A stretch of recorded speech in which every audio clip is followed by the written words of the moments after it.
onipa dasani biara a wo hwe be saa bre no wuti we a etua wo kon so no se wo akwala bi abon se na pampam ha eto na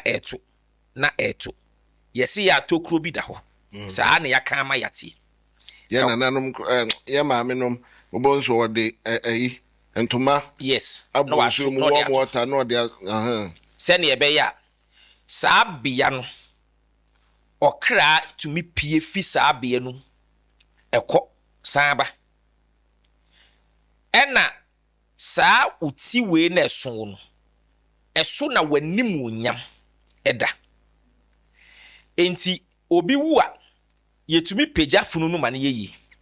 edo krampo no u peja wi a ye wo amamra a ewo se woye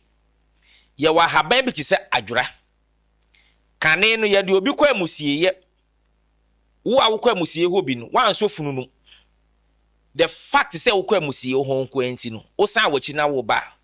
krotia ye di nsu asi wo se bobi kokoro wonsa ye ma on review kra na enyi saa sasa no emfamfiri wo ho ena meka se anasaafo yi a omoso asa efunu wei wo omutisi no number 1 omode efi atu omokra ne so because a dead body no adani efi